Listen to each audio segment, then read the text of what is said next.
रुद्र और शिराखा की ये हरकत देखकर ब्रोकली या कहीं अग्रसर लगभग बेहोश हो जाता है, क्योंकि वो दोनों लड़के जो अब आसमान की सैर करते हुए नोबल्स के हॉस्टल की छत पर थे, वो दोनों गोल्डन लीफ इंपीरियल कोर्ट के 2 अधिकारियों के बेटे थे। लेकिन जब वो पूरी स्थिति को सोचता है तो उसे लगता है कि ये इतना भी अजीब नहीं है। आखिरकार उसके सामने खड़े सभी पागल लोग गोल्डन लीफ साम्राज्य के राजकुमार और राजकुमारियां हैं। उनके लिए नोबल्स को पीटना कोई बड़ी बात नहीं होनी चाहिए। रुद्र अग्रसर की सोच से बेखबर अस्सी से पूछता है, दीदी ये तेरी नाटक कंपनी में और किरदारों के लिए जगह खाली है क्या? अस्सी, नाटक कंपनी मेरी? रुद्र, हाँ, जान तो ऐसे बन रही है जैसे महाभारत में गांधारी का रोल कर ही नहीं रही है। अरे अभी तो आंखों पर से पट्टी भी नहीं उतरी है तेरी। आंखों पर तेरी पट्टी बंधी है, मेरी नहीं। अस्सी अपनी आंखों पर बंधी पट्टी की ओर इशारा करते हुए बोलती है, अच्छा ये तो हम तलवारबाजों के बीच नई फैशन चली है। रुद्र, ओ दीदी तेरे पास काली पट्टी भी है क्या? अस्सी, हाँ है ना, ये देख। रुद्र अस्सी के हाथ से वो पट्टी लेकर एक बार फिर दिव्यांश के शक को यकीन में बदलते हुए बिना पूरी जानकारी लिए उस श्रापित पट्टी को अपनी आंखों पर बांध लेता है। अस्सी, रुद्र वो पट्टी श्रापित थी, उसे एक बार बांधने के बाद केवल तभी उतारा जा सकता है जब उस पर लगे श्राप की सभी शर्तें पूरी हो जाए।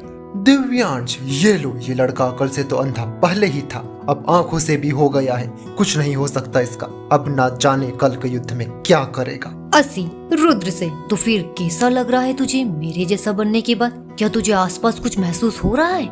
रुद्र, हाँ दीदी, ऐसा लग रहा है चाहे मेरे देखने की शक्ति चली गई हो, लेकिन मेरी बाकी की इंद्रियां पहले से ज्यादा अच्छी हो गई हैं। अस्सी, हाँ इन श्रापित चीजों के कुछ लाभ भी हैं, जैसे ये पट्टी हमारी देखने की शक्ति को लेकर बाकी इंद्रियों को मजबूत कर देती है और समय के साथ ये और भी मजबूत होती जाती, तो इससे तुझे ज्यादा सुविधा नहीं होनी चाहिए। रुद्र अपने पैर से एक हमला करता है, लेकिन वो हमला अनजाने में शिराखा को लगने वाला था। शिराखा उसके पैर को अपनी ओर आते देखकर उसके पैर को अपने हाथों से पकड़ती है और रुद्र को हवा में घुमाकर पेड़ में दे मारती है। ये देखकर दिव्यांश, इन असुविधाओं को क्या असुविधा होगी? अरे इनके कारण तो बस आसपास के लोगों को ही असुविधा होगी।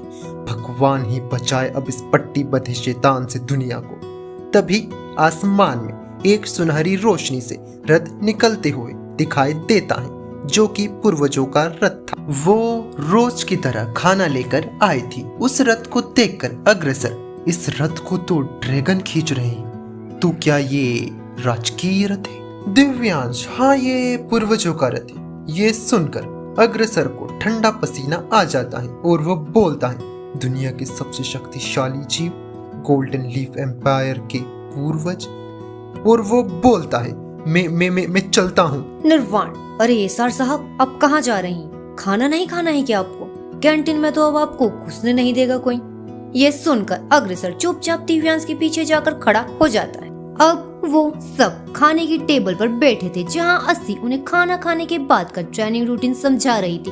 वो बता रही थी कि कैसे उन्हें खाना खाने के तुरंत बाद महासंत पेनियन को युद्ध की चुनौती देने के लिए चले जाना है। ये सुनकर अग्रसर का खाना उसके गले में ही अटक जाता है। उसके विपरीत बाकियों के चेहरे ये बात सुनकर खिल उठते हैं। अग्रसर अपने मन में, मुझे तो लगा था कि ये लोग बस पागल हैं, लेकिन ये लोग तो पागलपन की सीमा को भी पार कर चुके हैं। वहीं पूर्वज अग्रसर को ये सोचते हुए देखकर मन में मुस्कुरा रहे थे। दिव्यांश, दीदी तू भी साथ चलेगी क्या? अस्सी, हाँ लेकिन बस तमाशा देखने के लिए। दिव्यांश, दीदी ऐसी ट्रेनिंग सच में काम करती है? क्योंकि महासंत बेरी ने बस अपनी फूंक से ही उड़ा सकते हैं। अस्सी, मेरा विश्वास कर भाई, ये ट्रेनिंग सच में काम करती है। ये ट्रेनिंग स्तर और अनुभव बढ़ाने के लिए सबसे अच्छी है। दिव्यांश, तू कह रही है तो फिर ठीक है। खाना खाने के बाद अस्सी अपनी टोली के साथ महासंत बेनियन की खोज में निकल पड़ती है।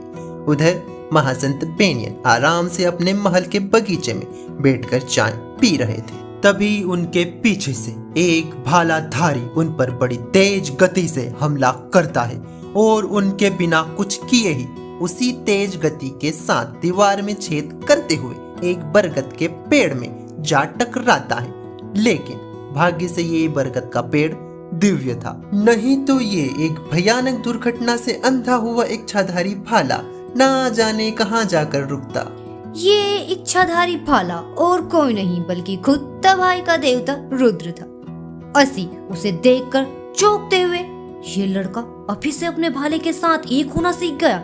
ये तो एकीकरण स्तर है। इस पर पहुंचने में तो भालाधारियों का पूरा जीवन चला जाता है और बस कुछ लोग ही अपने जीवन काल में इस पर पहुंचते हैं। दिव्यांश, काश कि ये लड़का भाला चलाने के साथ साथ थोड़ा दिमाग चलाना भी सीख लेता। उधर रुद्र का करिश्मा खत्म हुआ ही नहीं था कि इधर शिराखा अपना करिश्मा दिखाते हुए हवा में उछलती है और बोलती है, फीस्ट ऑफ हेवन, और आसमान से सीधे महासंत बेनियन की ओर बढ़ती हैं। लेकिन महासंत बेनियन के एक इशारा करते ही उसके निशाने पर अब रुद्र था, जो उस बरगद के पेड़ को महासंत बेनियन समझकर चुनौती दे रहा था। रुद्र, आपको क्या लगता है अगर आप अपने असली रूप में आ जाएंगे तो मैं आपको नहीं पहचानूंगा? नहीं। अरे मुझे अंग्रेजी आती है, मुझे पता है कि बेनियन का मतलब बरगद होता है। अरे वो इतना बोलता है कि उसे एक शक्तिशाली ऊर्जा उसकी तरफ आती हुई महसूस होती है। वो बोलता है, सरपेंट स्केल, और अग्नेत्र उसके सामने ढाल बनकर खड़ा हो जाता है। और इसी के साथ अनजाने में रुद्र और शिराखा का घमासान शुरू हो जाता है।